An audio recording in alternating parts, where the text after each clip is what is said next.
রাধে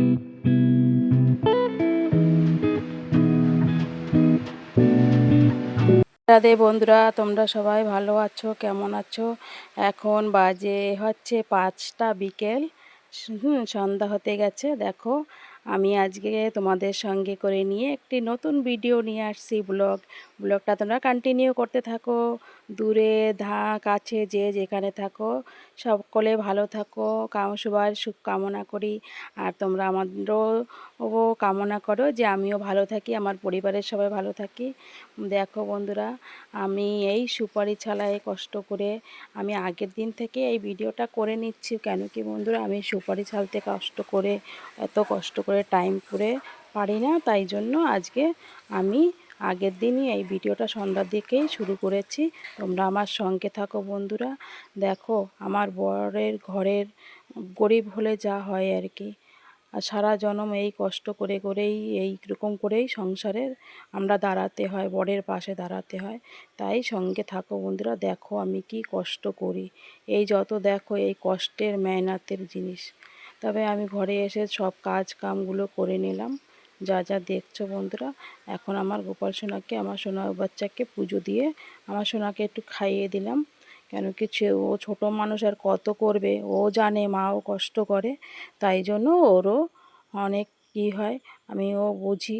তবে আমি যখন যাই তখন ওকে খাবার দাবার কিছু দিয়েই যাই, যে সোনা তুমি খেয়ে নিও করে। ঠিক আছে, ওরও কষ্ট হয়ে গেছে, ওকেও আমি ঘুম পাড়িয়ে দিয়েছি। আর খাইয়ে দিয়ে আমি বলছি, সোনা তুমি ঘুমিয়ে যাও, মাও এখন একটু কষ্ট হয়ে গেছে, মাও শুয়ে পড়বে। তাই জন্য দেখো বন্ধুরা, একটাই কথা, স্বামীর সঙ্গে সাথ দিয়েই, যতই গরিব হোক না কেন স্বামী, কিন্তু সাথ দিয়ে স্ত্রী যদি ভালো হয়, কর্মিক হয়, তাহলে সেই বরে কোনো দিন নিচে থাকে না, সে উপরেই উঠে যায়। দেখো, এখন বাজে রাত 10:30। তাই আমার বর এসে গেছে দোকান থেকে। হ্যাঁ, এসে আমাকে ডাকছে। আমারও ভীষণ ঘুম পাচ্ছে, ভীষণ কষ্ট হচ্ছে, সারাদিন অক্লান্ত পরিশ্রম বন্ধুরা। এত কষ্টের পরেও তো কী করবো, এই যে উঠেছি, কিন্তু আমার চোখ থেকে ঘুম যাচ্ছে না। দেখো, দেখতে থাকো আমি কি করছি বন্ধুরা। আবার গিয়ে দেখো শুয়ে পড়ছি, এত ক্লান্ত হয়ে গেছে শরীর, আমার ভীষণ কষ্ট হয়ে যায়। এই রাত এত 12টার সময় শুয়ে আবার যদি 4টার সময় ওঠা লাগে, তা কখন মানুষের পরিশ্রমটা কষ্ট না হয়ে পারে। দেখো আমি কি করছি, কি পরিশ্রম, এই কষ্টের মেহনতে আমি এই ঘর বাড়ি করেছি জানো। আমার বরের সঙ্গে সঙ্গে সাথ দিয়ে 2-1 টাকা করে করে কামাই করে করে এই যে আমার, তারপরে চিন্তা করলাম হাত পাটা একটু ধুয়ে এসে, এই যে চোখ মুখে জল দিয়ে এসে রান্না করবো না, ভাত আছে, ভাতটাকে গরম দিয়ে নিচ্ছি, কড়াইতেই দিচ্ছি। কেন কি ও একাই খেয়ে নেবে তো, আমার বর বলছে কড়াইতেই দাও, তোমার আর ডেকচি বর্তন নোংরা করতে হবে না। তাই জন্য আমি ওতে ওই কড়াইতেই গরম করে নিয়েছি, আর এদিকে তরকারিগুলো গরম করে নিচ্ছি। হ্যাঁ, ওতেই আমি দিয়ে দেব। দেখো, আমার বড় যেমন কষ্ট করে, আমিও সেরকম কষ্ট করি। দুইজনে মেহনত করেই এইখানে দাঁড়ানো। কেন কি দুইজনে মিলে কষ্ট মেহনত করলে পরে কোনো দিন নিচে থাকে না, সেই সংসার উপরে ওঠে। ঘরের বররা তো কামাই করে এনে দেয়, কিন্তু স্ত্রীরা হচ্ছে বুঝে শুনে সংসার চালাতে হয়।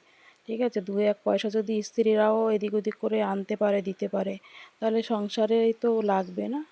তাই জন্য আমিও সেরকমভাবেই 2-1 পয়সা কী করে আমার সংসারে দিতে হয় আর আমার সংসারটা চালাতে হয়, সেইভাবেই আমি করি বন্ধুরা। তাই তোমাদের সঙ্গে একটু শেয়ার করলাম। যদি আমার ভিডিওটা ভালো লাগে তাহলে সাবস্ক্রাইব করে রেখো, আর একটি লাইক করে আমার ভিডিওটা দেখো বন্ধুরা। একটা ভিডিও করতে অনেক অনেক কষ্ট হয়। দেখো, আমার বর ওই যে ফোন দেখছে, এখন ভাত খেতে বসে বলে দিচ্ছি, ওই দেখো ভাত খেতে বসে পড়েছে, তাও তার ফোন দেখা লাগবে। ওই যে ফোন নিয়ে বসে আছে, দেখতে থাকো ভিডিওটা বন্ধুরা। আমি ওই যে ভাতটা, এবার দেখো তোমাদের দাদাভাইকে আমি ভাত দিয়ে দিয়েছি, ও ভাতটা খেয়ে নিচ্ছে। ওই হ্যাঁ, তোমার ওদের দাদাভাই ভাত খেতে খেতে দেখো কেমন, মানে ফোনের নেশা, উনি ফোনে কমেডি পিকচার দেখছে। দেখুক, থাক।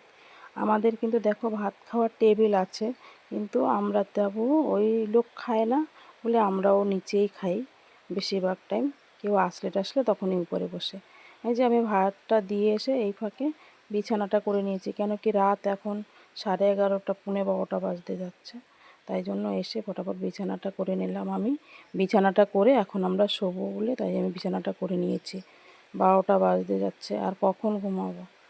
হ্যাঁ, ওইলো তোমাদের দাদাভাই তো অনেক সুগার, ও উনি ঘুমাতে চায় না রাত্রিরে, পা কামড়ায় ও।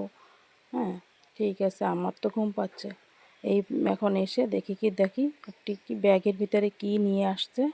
সেই ব্যাগটি আমি খুলে দেখছি, দেখি একটা তোয়ালি নিয়ে আসে। তোয়ালিটা তো খুব ভালো, সুন্দর কালার, ভালোই লাগছে আমার কাছে। বন্ধুরা, তোমাদের কাছে তোয়ালিটার কালার বা তোয়ালিটা কেমন লাগছে অবশ্যই কমেন্ট করে বলবে, ঠিক আছে? যদি তোমাদের ভালো লাগে কি মন্দ লাগে আর আমার ভিডিওটা কেমন লাগে অবশ্যই তোমরা কমেন্ট করে বলবে। কমেন্ট করলে, লাইক করলে কী হয় জানো, একটু ভিডিও করার আমাদের আগ্রহ বাড়ে।